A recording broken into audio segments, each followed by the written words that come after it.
Nah, saudaraku, topiknya masih mengasihi Tuhan Yesus. Maukah kita semua mengasihi Tuhan Yesus, saudaraku? Haleluya.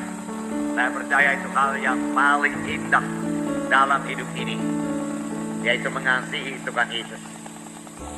Tidak heran Tuhan Yesus bertanya kepada Petrus, "Hai Simon, anak Yona, adakah engkau mengasihi aku?" Dia bertanya, "Adakah engkau mengasihi aku?"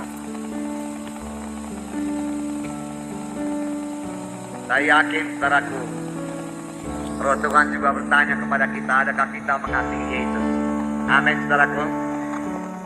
Biarlah kita menjawabnya masing-masing kepada Tuhan Yesus sendiri, karena masing-masing kita punya persekutuan dengan Tuhan Yesus.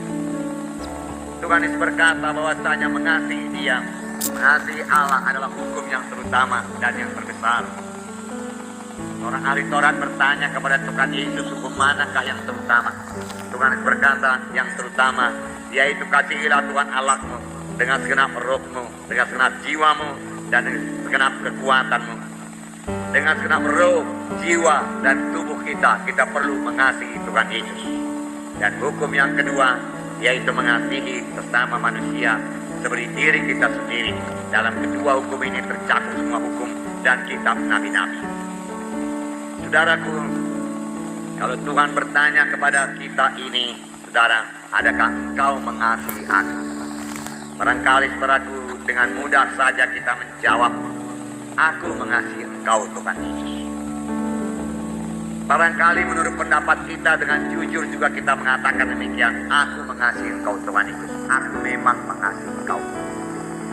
Kalau memang kita betul-betul mengasihi Tuhan Yesus, kita selalu ingat akan Tuhan Yesus, kita selalu memikirkan tentang Tuhan Yesus. Kita pertama-tama rindu mengenal Tuhan Yesus, mengetahui tentang Tuhan Yesus. Kita rindu mengetahui tentang Tuhan Yesus.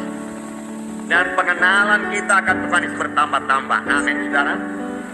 Selalu ingat Tuhan Yesus, saudara. Banyak anak Tuhan tidak memikirkan tentang Yesus. Walau dia ke gereja yang hidup ini, saudara, penuh dengan Roh Kudus, dan dia bisa berdoa dalam bahasa roh yang baik kepada Tuhan, tetapi dia tidak mengingat Yesus, tidak memikirkan Yesus. Barangkali bertanya, kalau begitu apa yang dia pikirkan? Dia pikirkan dirinya sendiri. Dia pikirkan berkat apalah yang bisa diterima dari Yesus pada hari ini. Sebaliknya dari memikirkan Tuhan Yesusnya, dia pikirkan berkat-berkat dari Tuhan Yesus. Apa yang bisa dia terima dari Tuhan Yesus? Entahkah itu kesembuhan, entahkah itu berkat berkelimpahan, berkat materi yang berkelimpahan, dia pikirkan berkat materi. Haleluya Tuhan. Dan yang lebih rohani memikirkan, aku memikirkan karunia-karuniamu Tuhan. Aku rindu akan karunia-karuniamu Tuhan. Itu yang kurindukan Tuhan. Saudaraku, dapat Tuhan Yesus, dapat semuanya. Tuhan Yesuslah yang paling perlu kita kasihi. Saudaraku, Paulus berkata dalam Filipi pasal 3 ayat 10-11. Apakah kata Paulus? Apakah Paulus minta lagi urapan? Tidak, saudaraku. Filipi pasal 3 ayat 10 dan 11. Yang ku kehendaki ialah mengenal Dia dan kuasa kebangkitannya dan persekutuan dalam penderitaannya. Heran juga, bukan persekutuan dalam berkatnya.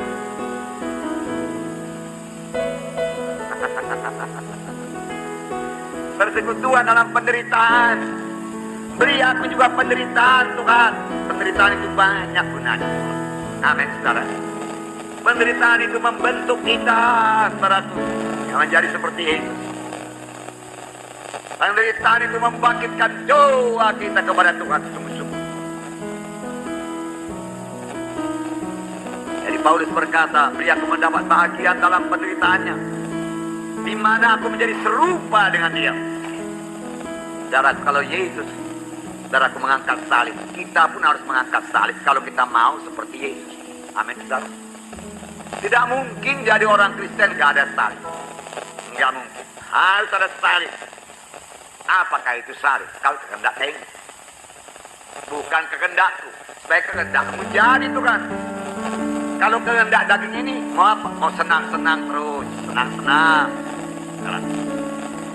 Nah, saudara yang kasih dalam nama Yesus, untuk ini memang perlu menyangkal diri. Tubuh lemah, roh berkehendak, tapi tubuh lemah. Dan firman Tuhan berkata dalam Matius 16 ayat 24. Sudah saudara baca ini selalu. Dan membacakannya lagi kepada saudara. Matius 16 ayat 24. Sini dikatakan, lalu Yesus berkata kepada murid-muridnya, setiap orang yang mau mengikut aku, dia harus menyangkal dirinya, memikul salibnya, dan mengikut aku. Sangkal diri, tanpa penyangkalan diri. Mau kesenangan daging ini dituruti, maut. Karena kehendak daging yaitu maut, firman Tuhan berkata. Sangkal diri, amin saudaraku. Kalau diikuti kesenangan daging ini, maut. Maut. Nah, saudara kekasih dalam nama Yesus, berjalan dalam kehendak daging bawa kepada maut. Galatia 5 ayat 24. Galatia pasal 5 ayat 24. Saya bacakan pada saudara. 5:24. Barang siapa menjadi milik Kristus Yesus, ia telah menyalibkan daging dengan segala hawa nafsu dan keinginannya.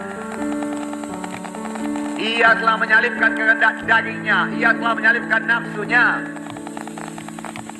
dan keinginannya, menjadi keinginan Roh Kudus, menjadi keinginan Yesus dalam dia. Amin. Itulah dia hidup yang kekal. Nah saudaraku, itulah dia mengasihi Yesus. Saya tidak cukup hanya menyanyikan aku mengasihi engkau Tuhan, aku mengasihi engkau. Tetapi saudaraku, tidak mengingat Yesus sama sekali, saudaraku. Tidak benar, saudaraku. Makanya Yesus sendiri berkata, kurenungkan firman siang dan malam. Tanda mengasihi Yesus.